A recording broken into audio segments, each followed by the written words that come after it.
Viewers welcome back to news TV 84 break तो बाद ਹੁਣ ਅਸੀਂ ਗੱਲਬਾਤ ਕਰਦੇ ਹਾਂ ਸ਼੍ਰੋਮਣੀ ਅਕਾਲੀ ਦਲ ਅੰਮ੍ਰਿਤਸਰ ਦੇ ਜਨਰਲ ਸਕੱਤਰ ਪ੍ਰੋਫੈਸਰ ਮਹਿੰਦਰਪਾਲ ਜੀ ਨਾਲ ਜਿਹੜੇ ਕਿ ਇਸ ਵੇਲੇ ਪਟਿਆਲੇ ਤੋਂ ਸਾਨੂੰ ਫੋਨ ਲਾਈਨ ਤੇ ਜੁੜ ਚੁੱਕੇ ਨੇ। ਜੀ ਵੀਰ ਜੀ, ਵਾਹਿਗੁਰੂ ਜੀ ਕਾ ਖਾਲਸਾ ਵਾਹਿਗੁਰੂ ਜੀ ਕੀ ਫਤਿਹ। ਵਾਹਿਗੁਰੂ ਜੀ ਕਾ ਖਾਲਸਾ ਵਾਹਿਗੁਰੂ ਜੀ ਕੀ ਫਤਿਹ ਜੀ। ਵੀਰ ਜੀ, ਅੱਜ ਅਸੀਂ ਤੁਹਾਡੇ ਨਾਲ ਵੱਖ-ਵੱਖ ਮੁੱਦਿਆਂ ਤੇ ਗੱਲਬਾਤ ਕਰਾਂਗੇ। ਜਿਸ ਤੋਂ ਤੁਸੀਂ ਜਾਣਦੇ ਹੋ ਕਿ ਜਦੋਂ ਦੀ ਮੋਦੀ ਸਰਕਾਰ ਬਣੀ ਹੈ, RSS ਨੇ ਆਪਣੇ ਗੁੰਡਾਗਰਦੀ ਦੀ ਹੱਦਾਂ ਪਾਰ ਕਰ ਦਿੱਤੀਆਂ ਹਨ। ਹਰ ਪਾਸੇ ਹਰ ਧਰਮ ਦੇ ਲੋਕਾਂ ਨੂੰ ਤੰਗ ਪਰੇਸ਼ਾਨ ਕੀਤਾ ਜਾ ਰਿਹਾ ਹੈ, ਜਿਵੇਂ ਨਾਨਕ ਸ਼ਾਹ ਕਲੰਦਰ ਦਾ ਮੁੱਦਾ ਸਿੱਖਾਂ ਲਈ ਹੋਵੇ ਜਾਂ ਈਸਾਈਆਂ ਦਾ ਘਰ ਵਾਪਸੀ ਥੱਲੇ ਉਹਨਾਂ ਦਾ ਧਰਮ ਪਰਿਵਰਤਨ ਹੋਵੇ ਜਾਂ ਮੁਸਲਮਾਨਾਂ ਦੇ ਨਾਲ ਉਹਨਾਂ ਦੇ ਖਿਲਾਫ ਨਫ਼ਰਤ ਦਾ ਇਜ਼ਹਾਰ ਕੀਤਾ ਜਾਂਦਾ ਹੋਵੇ ਭਾਰਤ ਦੇ ਵਿੱਚ। ਇਹ ਆਮ ਦੇਖਣ ਨੂੰ ਮਿਲ ਰਿਹਾ ਅੱਜ ਕੱਲ੍ਹ। ਸੋ ਸਭ ਤੋਂ ਪਹਿਲਾਂ ਅਸੀਂ ਸਿੱਖਾਂ ਤੋਂ ਸ਼ੁਰੂ ਕਰਦੇ ਹਾਂ ਤੇ ਬਾਕੀ ਅਸੀਂ ਘੱਟ ਗਿਣਤੀਆਂ ਬਾਰੇ ਵੀ ਤੁਹਾਡੇ ਵਿਚਾਰ ਜਾਣਨੇ ਚਾਹਾਂਗੇ। ਪਰ ਜਿਸ ਤਰ੍ਹਾਂ ਤੁਸੀਂ ਜਾਣਦੇ ਹੋ ਕਿ ਰੀਸੈਂਟਲੀ 15 ਮਾਰਚ ਨੂੰ ਜਥੇਦਾਰ ਅਕਾਲ ਤਖਤ ਸਾਹਿਬ ਤੇ ਸ਼੍ਰੋਮਣੀ ਗੁਰਦੁਆਰਾ ਪ੍ਰਬੰਧਕ ਕਮੇਟੀ ਨੇ ਧੋਖੇਬਾਜ਼ ਦੀਆਂ ਸਾਰੀਆਂ ਹੱਦਾਂ ਪਾਰ ਕਰਦਿਆਂ ਇੱਕ ਐਸਾ ਕੈਲੰਡਰ ਜਾਰੀ ਕੀਤਾ ਜਿਸ ਦਾ ਨਾਮ ਨਾਨਕ ਸ਼ਾਹ ਕੈਲੰਡਰ ਹੈ, ਪਰ ਅੰਦਰੋਂ ਪੂਰਾ ਵਿਕਰਮੀ ਕੈਲੰਡਰ ਹੈ। ਇਸ ਬਾਰੇ ਸਭ ਤੋਂ ਪਹਿਲਾਂ ਤਾਂ ਸਾਡੇ ਦਰਸ਼ਕਾਂ ਨੂੰ ਕੀ ਕਹਿਣਾ ਚਾਹੋਗੇ? ਇਹ ਗੱਲ ਅੱਜ ਦੇ ਸੰਦਰਭ ਵਿੱਚ ਕਰਨੀ ਬਹੁਤ ਜ਼ਰੂਰੀ ਹੈ ਜੀ, ਪਰ ਹੈ ਇਹ ਪੁਰਾਣੀ ਹੀ ਚਲੀ ਆਉਂਦੀ ਹੈ, ਕਿਉਂਕਿ ਅਸਲ ਵਿੱਚ ਜਦੋਂ ਹੀ ਕੌਮ ਨੇ ਬਹੁਤ ਸਾਲਾਂ ਦੀ ਘਾਲਣਾ ਤੋਂ ਬਾਅਦ ਆਪਣੇ ਆਪ ਨੂੰ ਵੱਖਰੀ ਕੌਮ ਹੋਣ ਦਾ ਇੱਕ ਮੌਕਾ ਆਪਣੇ ਵਰਤਿਆ, ਹਾਂਜੀ, ਪੁਰੇਵਾਲ ਸਾਹਿਬ ਨੇ ਨਾਨਕ ਸ਼ਾਹੀ ਕੈਲੰਡਰ ਨੂੰ ਬਣਾਇਆ ਬੜੀ ਮਿਹਨਤ ਦੇ ਨਾਲ। ਹਾਂਜੀ, ਉਸ ਦਿਨ ਤੋਂ ਹੀ ਇਹ ਚਾਲਾਂ ਚੱਲਦੀਆਂ ਜਾ ਰਹੀਆਂ ਸੀ ਕਿ ਇਹ ਜਿਹੜੀ ਵਿਲੱਖਣਤਾ ਜਾਂ ਜਿਹੜੀ ਅੱਡੀ ਕੌਮ ਦਾ ਇੱਕ ਸੰਕੇਤ ਹੈ ਜੀ, ਉਹ ਨਹੀਂ ਹੋਣਾ ਚਾਹੀਦਾ। ਹਾਂਜੀ, ਉਹਦੇ ਵਿੱਚ ਸਰਕਾਰ ਕਾਮਯਾਬ ਹੋਈ ਹੈ, ਪਰ ਸਾਰਾ ਕੁਝ ਇਹ ਜਿਹੜਾ ਅਕਾਲੀ ਦਲ ਬਾਦਲ ਹੈ, ਹਾਂਜੀ, ਇਹ ਉਹਦੇ ਕਰਕੇ ਹੀ ਹੋ ਰਿਹਾ ਹੈ। ਬਿਲਕੁਲ। ਅਕਾਲ ਤਖਤ ਸਾਹਿਬ ਜਥੇਦਾਰ ਤਾਂ ਆਪਾਂ ਨਾਂ ਜ਼ਰੂਰ ਲੈਂਦੇ ਆ ਜਾਂ ਸ਼੍ਰੋਮਣੀ ਕਮੇਟੀ ਦਾ ਨਾਂ ਲੈਣਾ ਪੈਂਦਾ ਹੈ, ਕਿਉਂਕਿ ਕਾਗਜ਼ਾਂ ਤੇ ਸਾਈਨ ਇਹਨਾਂ ਲੋਕਾਂ ਦੇ ਹੁੰਦੇ ਨੇ। ਹਾਂਜੀ, ਪਰ ਇਹਦੇ ਪਿੱਛੇ ਸਾਰਾ ਜਿਹੜਾ ਕੰਮ ਕਰ ਰਿਹਾ ਹੈ ਉਹ ਬਾਦਲ ਦਲ ਸਾਰਾ ਕਰ ਰਿਹਾ ਹੈ। ਕਈ ਵਾਰੀ ਲੋਕ ਕਹਿੰਦੇ ਵੀ ਬਾਦਲ ਤਾਂ ਮੁਖੀਆ ਹੈ ਹੀ ਹੈ, ਪਰ ਇਹ ਸਾਰੇ ਹੀ ਆਪਣੀ ਜਿਹੜੀ ਹੈ ਜ਼ਮੀਰ ਮਾਰ ਚੁੱਕੇ ਨੇ। ਹਾਂਜੀ, ਤੇ ਇਹ ਜ਼ਮੀਰ ਮਾਰੇ ਦਾ ਇਹਨਾਂ ਨੇ ਦਿੱਲੀ ਨੂੰ ਇੱਕ ਗਿਫਟ ਦਿੱਤੀ ਹੈ ਵੀ ਹੋਰ ਦੱਸੋ, ਅਸੀਂ ਆਪਣੀ ਕੌਮ ਨੂੰ ਤੁਹਾਡੇ ਚਰਨਾਂ ਵਿੱਚ ਰੱਖ ਦਿੰਦੇ ਹਾਂ। ਜੋ ਤੁਸੀਂ ਕਹੋਗੇ ਉਹ ਇਹ ਨਾਗਪੁਰ ਦੇ ਜਿਹੜੇ ਫੈਸਲੇ ਨੇ, ਹਾਂਜੀ, ਇਹਦੇ ਵਿੱਚੋਂ ਇਹ ਅਤੀ ਮਹੱਤਵਪੂਰਨ ਫੈਸਲਾ ਮੰਨਿਆ ਜਾਏਗਾ ਇਤਿਹਾਸ ਦੇ ਵਿੱਚ ਕਿ ਉਹ ਲੋਕ ਜਿਹੜੇ ਅਕਾਲ ਤਖਤ ਸਾਹਿਬ ਦੀ ਰਹਿਤ ਮਰਿਆਦਾ ਜਿਹੜੀ ਸਿੱਖਾਂ ਨੇ 13 ਸਾਲ 14 ਸਾਲ ਦੀ ਘਾਲਣਾ ਤੋਂ ਬਾਅਦ ਬਣਾਈ ਸੀ 1933 ਦੇ ਵਿੱਚ, ਜੀ, ਉਹਨੂੰ ਜਿਹੜੇ ਲੋਕ ਨਹੀਂ ਮੰਨਦੇ, ਹਾਂਜੀ, ਉਹਨਾਂ ਦੀ ਸਲਾਹ ਲੈ ਕੇ ਨਾਨਕ ਸ਼ਾਹੀ ਕੈਲੰਡਰ ਬਣਾਇਆ ਗਿਆ, ਹਾਂਜੀ, ਜਿਹੜਾ ਅੱਜ ਨਾਨਕ ਸ਼ਾਹੀ ਕੈਲੰਡਰ ਹੈ, ਭਾਵ ਵਿਕਰਮੀ ਕੈਲੰਡਰ। ਤੇ ਅੱਗੇ ਤੋਂ ਵੀ ਇਹ ਕਹਿ ਦਿੱਤਾ ਗਿਆ ਕਿ ਇਹਨਾਂ ਲੋਕਾਂ ਦੀ ਬਹੁ ਗਿਣਤੀ ਹੀ ਕਮੇਟੀ ਦੇ ਵਿੱਚ ਸ਼ਾਮਲ ਹੋਏਗੀ ਜਿਹੜੀ ਇਸ ਨੂੰ ਫਿਰ ਫਾਈਨਲ ਕਰ ਦੇਗੀ ਦੁਬਾਰਾ। ਹਾਂਜੀ, ਸੋ ਇਹ ਜਿਹੜਾ ਹੈ ਇਹ ਸਿੱਖਾਂ ਦੀ ਜ਼ਮੀਰ ਨੂੰ ਇੱਕ ਚੈਲੰਜ ਹੈ।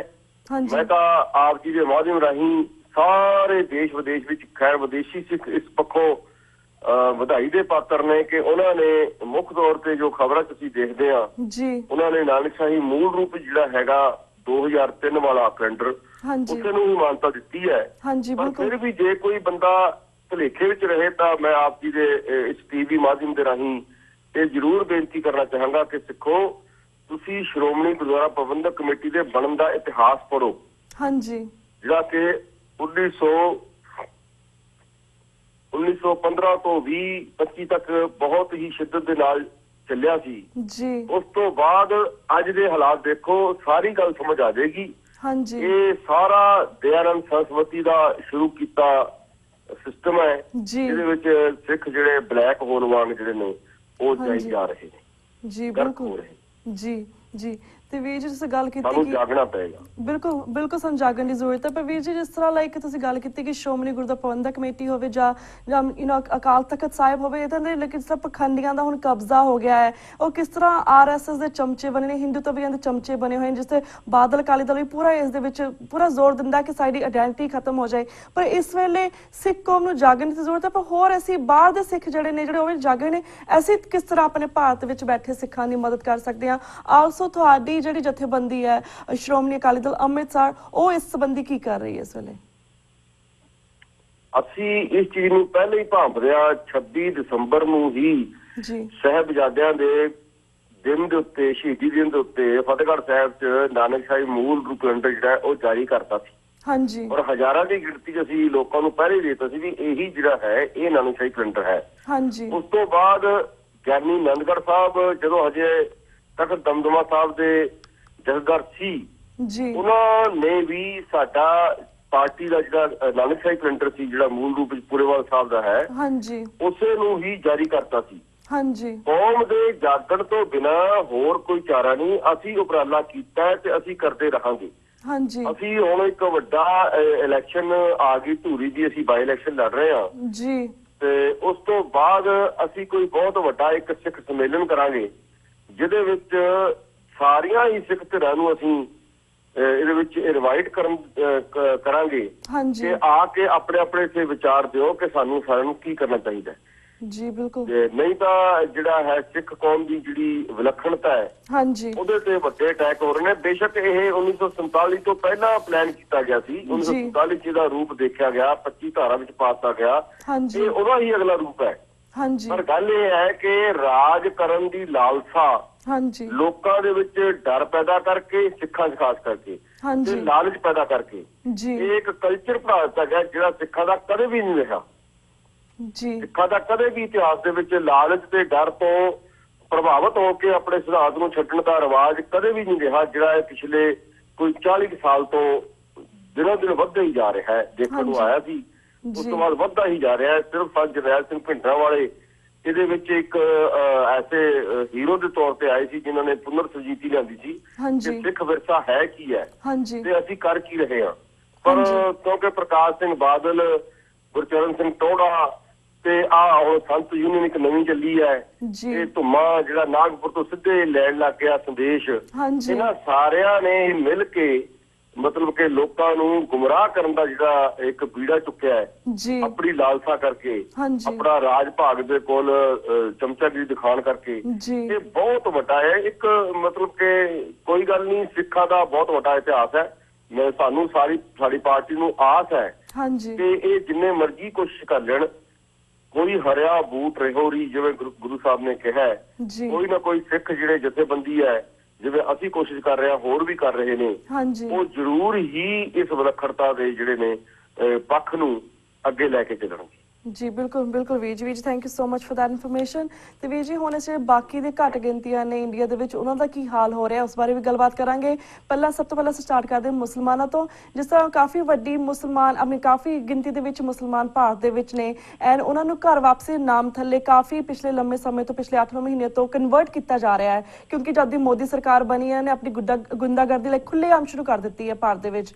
ਐਂਡ ਕਾਫੀ ਮੁਸਲਮਾਨਾਂ ਨੇ FIR ਵੀ ਲਿਖਾਈ, ਪਰ ਉਸਦਾ ਵੀ ਕੋਈ ਖਾਸ ਫਰਕ ਨਹੀਂ ਪਿਆ। ਪਰ ਜਿਸ ਤਰ੍ਹਾਂ BJP ਲੀਡਰ ਸੁਬਰਮਨੀਅਮ ਸਵਾਮੀ ਨੇ ਕੱਲ ਪਰਸੋਂ ਮੈਂਸ਼ਨ ਕੀਤਾ ਕਿ mosque is not a religious place, ਕਿ ਮਾਸਕ ਕੋਈ ਰਿਲੀਜੀਅਸ ਪਲੇਸ ਨਹੀਂ ਹੈ, ਇੱਕ ਸਿਰਫ ਇੱਕ ਬਿਲਡਿੰਗ ਆ, ਇਸ ਨੂੰ ਕਦੇ ਵੀ ਤੋੜਿਆ ਜਾ ਸਕਦਾ ਹੈ। ਆਲਸੋ ਜਿਹੜੇ ਸਾਰੇ ਇੰਡੀਅਨ ਮੁਸਲਮਾਨ ਨੇ ਉਹ ਇੱਕ ਹਿੰਦੂ ਸੀਗੇ, ਤਾਂ ਉਹਨਾਂ ਨੂੰ ਕਨਵਰਟ ਕਦੋਂ ਵੀ ਕੀਤਾ ਜਾ ਸਕਦਾ ਹੈ। ਇਸ ਸਟੇਟਮੈਂਟ ਬਾਰੇ ਤੁਸੀਂ ਕੀ ਕਹਿਣਾ ਚਾਹੋਗੇ?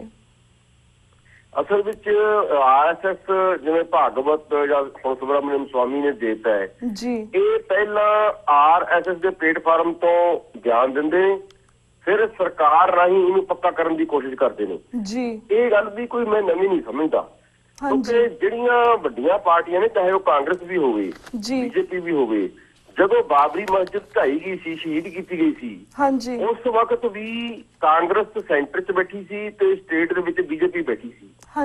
ਮਨਸੂਬੇ ਉਹੀ ਨੇ, ਇਹ ਕੋਈ ਮੈਨੂੰ ਨਵਾਂ ਨਹੀਂ ਲੱਗਦਾ। ਘੱਟ ਗਿਣਤੀਆਂ ਨੂੰ ਮਾਰ ਕੇ, ਜਿਵੇਂ ਗੁਜਰਾਤ ਦੇ ਵਿੱਚ ਮੁਸਲਮਾਨਾਂ ਨੂੰ ਮਾਰ ਕੇ ਮੋਦੀ ਪ੍ਰਾਈਮ ਮਿਨਿਸਟਰ ਬਣ ਗਿਆ, ਪਹਿਲਾਂ ਚੀਫ ਮਿਨਿਸਟਰ ਬਣਿਆ, ਚੀਫ ਮਿਨਿਸਟਰ ਬਾਅਦ ਪ੍ਰਾਈਮ ਮਿਨਿਸਟਰ ਬਣ ਗਿਆ, ਸਿੱਖਾਂ ਨੂੰ ਉਜਾੜਤਾ, ਸੁਪਰੀਮ ਕੋਰਟ ਤੱਕ ਕੇਸ ਚੱਲ ਰਿਹਾ ਹੈ। ਸੋ ਇਹ ਸਾਰਾ ਕੁਝ 27 ਸਾਲ ਨੂੰ, ਹਜੇ ਪਰਸੋਂ 72 ਸਾਲ ਦੀ ਇੱਕ ਨਨ ਦੇ ਨਾਲ ਬਲਾਤਕਾਰ ਕਰਵਾ ਦਿੱਤਾ ਗਿਆ। ਬੇਸ਼ੱਕ ਉਹ ਬੰਗਾਲ 'ਚ ਹੋਇਆ ਜਾਂ ਕਿਸੇ ਹੋਰ ਸੂਬੇ 'ਚ ਹੋਇਆ ਜਿੱਥੇ BJP ਦਾ ਰਾਜ ਨਹੀਂ, ਪਰ ਏਜੰਸੀਆਂ ਕੰਮ ਕਰਦੀਆਂ ਨੇ। ਸੋ ਪਹਿਲਾਂ ਇੱਕ ਕ੍ਰਿਸਚਨ ਨੂੰ ਸਾੜ ਕੇ ਮਾਰਤਾ ਗਿਆ ਸੀ। ਇਹ ਸਾਰੀਆਂ ਘਟਨਾਵਾਂ ਕੋਈ ਅੱਜ ਨਵੀਆਂ ਨਹੀਂ ਵਾਪਰੀਆਂ। ਇਹ ਜ਼ਰੂਰ ਹੈ ਕਿ ਰਾਜ ਦੇ ਆਉਣ ਨਾਲ ਇਹ ਥੋੜੇ ਜਿਹੇ ਨੰਗੇ ਚਿੱਟੇ ਤਰੀਕੇ ਨਾਲ ਕਰਨ ਲੱਗੇ ਨੇ। ਇਹ ਸਾਰੀਆਂ ਘੱਟ ਗਿਣਤੀਆਂ ਅਸੀਂ ਕੋਸ਼ਿਸ਼ ਕਰ ਰਹੇ ਹਾਂ 28 ਮਾਰਚ ਨੂੰ ਸਾਰੀਆਂ ਘੱਟ ਗਿਣਤੀਆਂ ਦੀ ਆਲ ਇੰਡੀਆ ਲੈਵਲ ਦੀ ਇੱਕ ਸੈਮੀਨਾਰ ਟਾਈਪ ਕਾਨਫਰੰਸ ਜਿਹੜੀ ਹੈ ਉਹ ਦਿੱਲੀ 'ਚ ਅਸੀਂ ਕਰ ਰਹੇ ਹਾਂ। ਉਹ ਕਰ ਰਹੇ ਨੇ ਪੀਪਲ ਫਰੰਟ ਹੈਗਾ, ਜਿਹੜਾ ਕਿ ਮਿਊਨਿਸਪਲ ਕਮਿਊਨਿਟੀ ਨੂੰ ਮੁੱਖ ਤੌਰ ਤੇ ਲੀਡ ਕਰਦਾ ਹੈ ਸੋਸ਼ਲੀ। ਅਸੀਂ ਸਾਰੇ ਬੈਠ ਕੇ ਇਹ ਗੱਲ ਦੀ ਵਿਚਾਰ ਕਰਾਂਗੇ। 28 ਮਾਰਚ ਨੂੰ ਸਾਡਾ ਸੰਮੇਲਨ ਹੈ ਦਿੱਲੀ ਦੇ ਵਿੱਚ, ਜੀ ਤੇ ਉਹਦੇ ਵਿੱਚ ਇਹ ਗੱਲਾਂ ਮੁੱਖ ਤੌਰ ਤੇ ਆਉਣਗੀਆਂ ਕਿ ਹਾਂਜੀ ਕੀ ਅਸੀਂ ਅੱਡ-ਅੱਡ ਰਹਿ ਕੇ ਇਸ ਬਹੁ ਗਿਣਤੀ ਕੌਮ ਦੇ ਦਰਿੰਦਗੀ ਦਾ ਸ਼ਿਕਾਰ ਹੋਣਾ ਹੈ ਹਾਂਜੀ ਜਾਂ ਕਿ ਅਸੀਂ ਇਕੱਠੇ ਹੋ ਕੇ ਇਹਦਾ ਜਵਾਬ ਦੇਣਾ ਹੈ। ਬਿਲਕੁਲ ਬਿਨਾਂ ਜਵਾਬ ਦਿੱਤਿਆਂ ਕਦੇ ਵੀ ਇਹ ਸਾਡਾ ਜਿਹੜਾ ਹੈ ਪੱਖ ਜਿਹੜਾ ਇਹ ਸਟਰੋਂਗ ਨਹੀਂ ਹੋ ਸਕਦਾ। ਹਾਂਜੀ ਬਿਲਕੁਲ ਅਮੀ, ਇਹ ਬਹੁਤ ਚੰਗਾ ਉਪਰਾਲਾ ਤੁਸੀਂ ਕਰ ਰਹੇ ਹੋ 28 ਮਾਰਚ ਨੂੰ, ਬਿਕੋਜ਼ ਇਹ ਬਹੁਤ ਜ਼ਰੂਰੀ ਹੈ ਕਿਉਂਕਿ ਕਿਸ ਤਰ੍ਹਾਂ ਭਾਰਤ ਦੇ ਵਿੱਚ ਸਿੱਖਾਂ ਨਾਲ ਮੁਸਲਮਾਨਾਂ ਨੂੰ ਲੜਾਇਆ ਜਾ ਰਿਹਾ ਹੈ ਜਾਂ ਸਿੱਖਾਂ ਨਾਲ ਈਸਾਈਆਂ ਨੂੰ ਲੜਾਇਆ ਜਾ ਰਿਹਾ ਹੈ। ਈਵਨ ਤੁਸੀਂ ਜਾਣਦੇ ਹੋ ਕਿ ਜਿਸ ਤਰ੍ਹਾਂ 1984 ਦੇ ਵਿੱਚ ਰਾਜੀਵ ਗਾਂਧੀ ਨੇ ਪਰਸਨਲ ਰਿਕੁਐਸਟ ਤੇ ਜੂਲੀਓ ਰੋਬੇਰੋ ਨੂੰ ਕੀਤਾ ਸੀ ਕਿ ਉਹ ਡੀਜੀਪੀ ਬਣ ਕੇ ਪੰਜਾਬ ਜਾਵੇ, ਔਰ ਜਦੋਂ ਡੀਜੀਪੀ ਬਣ ਕੇ ਪੰਜਾਬ ਗਿਆ ਉਸਨੇ ਹਜ਼ਾਰਾਂ ਸਿੱਖ ਨੌਜਵਾਨਾਂ ਨੂੰ ਮਾਰਿਆ ਉਸ ਵੇਲੇ। ਐਂਡ ਹੁਣ ਉਹ ਸੇਮ ਡੀਜੀਪੀ ਆਪਣੇ ਆਪ ਨੂੰ ਇੰਡੀਆ ਦੇ ਵਿੱਚ ਇੱਕ ਸਟ੍ਰੇਂਜਰ ਸਮਝ ਰਿਹਾ, ਆਪਣੇ ਆਪ ਨੂੰ ਇੱਕ ਅਲੱਗ ਬੰਦਾ ਸਮਝੇ, ਬਿਕੋਜ਼ ਉਹਨੂੰ ਹੁਣ ਪਤਾ ਲੱਗਾ ਕਿ ਈਸਾਈਆਂ ਦੀ ਵੀ ਕਦਰ ਨਹੀਂ ਹੈ ਭਾਰਤ ਦੇ ਵਿੱਚ, ਜਿਹੜੀਆਂ ਦੀਆਂ ਗਿਣਤੀਆਂ ਨੇ, ਹਿੰਦੂ ਜਮਾਤ ਹੈ ਜੋ ਵੀ ਹੈ, ਰਾਈਟ। ਉਹਨਾਂ ਨੇ ਇਹ ਵੀ ਕਿਹਾ ਹੈ ਕਿ ਜਿਸ ਤਰ੍ਹਾਂ ਇਸ ਵੇਲੇ ਕ੍ਰਿਸਚੀਅਨਸ ਜਿਹੜੇ ਨੇ ਉਹਨਾਂ ਦੇ ਚਰਚਿਸ ਵੀ ਸਾੜੇ ਜਾ ਰਹੇ ਨੇ, ਉਹਨਾਂ ਦੇ ਸਕੂਲ ਵੀ ਸਾੜੇ ਜਾ ਰਹੇ ਨੇ, ਚਰਚਿਸ ਦੇ ਅੰਦਰੋਂ ਉਹਨਾਂ ਦੀਆਂ ਮੂਰਤੀਆਂ ਹਟਾ ਕੇ ਅੰਦਰ ਹੋਰ ਮੂਰਤੀਆਂ ਰੱਖੀਆਂ ਜਾ ਰਹੀਆਂ, ਹਿੰਦੂਆਂ ਦੀਆਂ ਮੂਰਤੀਆਂ ਰੱਖੀਆਂ ਜਾ ਰਹੀਆਂ। ਸੋ ਨਾਓ ਦੇ ਰਿਅਲਾਈਜ਼ ਕਿ ਕੀ ਹੋ ਰਿਹਾ ਹੈ all over. I feel like ਕਿ ਤੁਸੀਂ ਨਾ 28 ਮਾਰਚ ਨੂੰ ਈਸਾਈਆਂ ਦੇ ਵੀ ਜਿਹੜੇ ਹੋਰ ਜਥੇਬੰਦੀਆਂ ਦੇ ਲੋਕ ਨੇ ਉਹਨਾਂ ਨੂੰ ਵੀ ਇਸ ਦੇ ਵਿੱਚ ਆਫ ਕੋਰਸ ਸ਼ਾਮਿਲ ਕਰੋਗੇ, ਰਾਈਟ ਵੀਰ ਜੀ? ਹਾਂ, ਰੋਬੇਰੋ ਦੀ ਜਿਹੜੇ ਬਿਆਨ ਹੈ ਚਲੋ ਇਹ ਰਿਅਲਾਈਜ਼ ਹੋਇਆ, ਪਰ ਗੁਰਬਾਣੀ ਨੇ ਸਾਨੂੰ ਪਹਿਲਾਂ ਹੀ ਸੰਕੇਤ ਕਰਤਾ ਸੀ, ਉਸੇ ਤੇ ਆਧਾਰਿਤ ਹੈ ਜਿਸ ਤਨ ਲਾਗੇ ਸੋਈ ਜਾਣਾ ਹੈ, ਅਵਰ ਕੇ ਜਾਣਾ ਹੈ ਪੀਰ ਪਰਾਈ। ਇਹਨਾਂ ਨੂੰ ਹੁਣ ਇਹਨਾਂ ਦੇ ਉੱਤੇ ਅਟੈਕ ਹੋਇਆ, ਇਹਨਾਂ ਨੂੰ ਪਤਾ ਲੱਗਿਆ। ਪਹਿਲਾਂ ਇਹ ਸਿੱਖਾਂ ਨੂੰ ਮਾਰਨ ਵਾਸਤੇ ਇੱਥੇ ਆ ਗਿਆ ਕਿਉਂਕਿ ਇਹਨਾਂ ਨੂੰ ਸਿੱਖਾਂ ਦੀ ਅਸਲੀ ਪੀੜ ਦਾ ਪਤਾ ਨਹੀਂ ਸੀ, ਹਾਂਜੀ, ਜਾਂ ਇਹਨਾਂ ਨੇ ਕੋਸ਼ਿਸ਼ ਨਹੀਂ ਕੀਤੀ ਹੈ। ਉਸ ਵਕਤ ਤੱਕ ਇਹਨਾਂ ਨੂੰ ਇਹੀ ਕਿਹਾ ਗਿਆ ਵੀ ਇਹਨਾਂ ਨੂੰ ਮਾਰ ਦਿਓ, ਇਹਨਾਂ ਨੇ ਮਾਰਤਾ। ਹੁਣ ਪਤਾ ਲੱਗਿਆ ਕਿ ਸਿੱਖ ਵੀ ਜਾਇਜ਼ ਸੀਗੇ। ਇਹਦਾ ਕਹਿਣ ਦਾ ਮਤਲਬ ਇਹ ਵੀ ਹੈ ਕਿ ਜਿਹੜੇ ਕੰਮ ਵਾਸਤੇ ਮੈਂ ਗਿਆ ਸੀ ਉਹ ਵੀ ਠੀਕ ਨਹੀਂ ਸੀ, ਕਿਉਂਕਿ ਉਸ ਵਕਤ ਉਹ ਦੁਖੀ ਸੀ, ਅੱਜ ਇਹਦੀ ਆਪਣੀ ਜਿਸ ਕੌਮ ਦੇ ਵਿੱਚ ਇਹਦਾ ਜਨਮ ਹੋਇਆ ਉਹ ਦੁਖੀ ਹੈ। ਸੋ ਇਹ ਸਾਰੀਆਂ ਗੱਲਾਂ ਜਿਹੜੀਆਂ ਨੇ, ਤੁਹਾਡੀ ਗੱਲ ਬਿਲਕੁਲ ਠੀਕ ਹੈ ਕਿ ਅਸੀਂ ਦਿੱਲੀ ਜਿਹੜਾ ਅਸੀਂ ਕਰ ਰਹੇ ਹਾਂ, ਘੱਟ ਗਿਣਤੀਆਂ ਦੇ ਵਿੱਚ ਕ੍ਰਿਸਚੀਅਨਸ ਵੀ ਆਉਂਦੇ ਨੇ ਇੰਡੀਆ ਦੇ ਵਿੱਚ। ਸੋ ਅਸੀਂ ਇਹ ਜ਼ਰੂਰ ਮਤਾ ਰੱਖਾਂਗੇ ਕਿ ਸਾਰੇ ਅਸੀਂ ਇਕੱਠੇ ਹੋ ਕੇ ਇੱਕ ਬਹੁਤ ਹੀ ਰੈਸ਼ਨਲ ਤਰੀਕੇ ਦੇ ਨਾਲ ਇੱਕ ਨੀਤੀ ਤਿਆਰ ਕਰੀਏ ਜਿਹਦੇ ਵਿੱਚ ਇਹ ਜਿਹੜਾ ਹਿੰਦੂ ਰਾਸ਼ਟਰਵਾਦ ਵੱਧਦਾ ਆ ਰਿਹਾ ਦਿਓ ਦੀ ਤਰ੍ਹਾਂ, ਇਹਨੂੰ ਠੱਲ ਪਾਉਣ ਦੇ ਵਾਸਤੇ ਅਸੀਂ ਕੋਈ ਉਪਰਾਲਾ ਕਰੀਏ, ਠੋਸ ਉਪਰਾਲਾ ਤੇ ਜ਼ਮੀਨੀ ਹਕੀਕਤ ਨਾਲ ਜੁੜ ਕੇ ਕਰੀਏ। ਜੀ ਬਿਲਕੁਲ। ਤੇ ਵੀਰ ਜੀ ਕਿਉਂਕਿ ਸਾਡੇ ਕੋਲ ਹੋਰ ਕੁਐਸਚਨਸ ਦਾ ਟਾਈਮ ਨਹੀਂ, ਵੀ ਹੈਵ ਓਨਲੀ 30 ਔਰ 40 ਸੈਕਿੰਡਸ ਰਹਿ ਗਏ ਨੇ, ਤੁਸੀਂ ਕੋਈ ਐਸਾ ਕੋਈ ਸੁਨੇਹਾ ਸਾਡੇ ਸਿੱਖ ਕੌਮ ਦੇ ਹਵਾਲੇ ਦੇਣਾ ਚਾਹੁੰਦੇ ਹੋ ਇਸ ਟੀਵੀ ਦੇ ਮਾਧਿਅਮ ਰਾਹੀਂ? ਬਸ ਮੈਂ ਇੰਨਾ ਹੀ ਕਹਾਂਗਾ ਕਿ 550 ਸਾਲ ਦੇ ਸਿੱਖ ਇਤਿਹਾਸ ਦੇ ਵਿੱਚ ਸਭ ਤੋਂ ਜ਼ਿਆਦਾ ਡਰਾਸਟਿਕ ਟਾਈਮ ਜਿਹੜਾ ਹੈ ਉਹ ਹੁਣ ਚੱਲ ਰਿਹਾ ਹੈ। ਲੋਕ ਸ਼ਾਇਦ ਸਮਝਦੇ ਹੋਣ ਮੀਰ ਮੰਨੂ ਦੇ ਟਾਈਮ ਤੇ ਬਹੁਤ ਸਖਤੀ ਸੀ ਸਾਡੇ ਤੇ, ਬੇਸ਼ੱਕ ਸੀ, ਪਰ ਉਹ ਸਾਡੇ ਸਰੀਰ ਖਤਮ ਕਰ ਰਹੇ ਸੀ।